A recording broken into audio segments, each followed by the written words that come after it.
જય ગજાનન.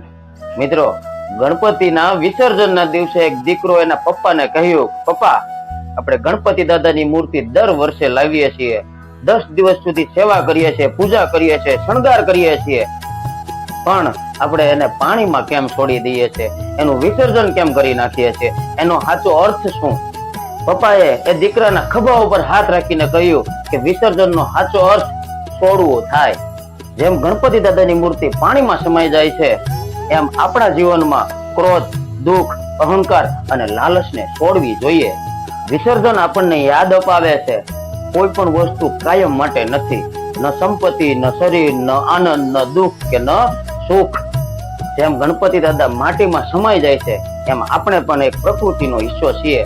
શરીર માટી બની જાય છે, શરીર રાખ બની જાય છે, પણ તમારા સારા કર્મો યાદ રહે છે, અમર રહે છે. બેટા, ગણપતિ દાદા આપણી પાસે પણ માગે છે, મારે તારા ઘરમાંથી દુઃખોનું વિસર્જન જોઈએ છે, મારે તારા હૃદયમાંથી અહંકારનું વિસર્જન જોઈએ છે, મારે તારા દિલમાંથી ક્રોધનું વિસર્જન જોઈએ છે, મારે તારા સમાજમાંથી ભેદભાવનું વિસર્જન જોઈએ છે, મારે તારી આંખોમાંથી નિરાશાનું વિસર્જન જોઈએ છે. પપ્પા, હવે મને સમજાયું કે વિસર્જન ખાલી ગણપતિ દાદાની મૂર્તિનું નથી. મિત્રો, આ વિસર્જનમાં આપણે આપણા દુઃખ, અહંકાર, ભેદભાવ, ક્રોધ અને નિરાશાનું વિસર્જન કરીશું. આ વિડીયો પસંદ આવ્યો હોય તો કમેન્ટમાં જય ગજાનન લખજો. લાઈક કરો, શેર કરો અને સબસ્ક્રાઇબ કરો.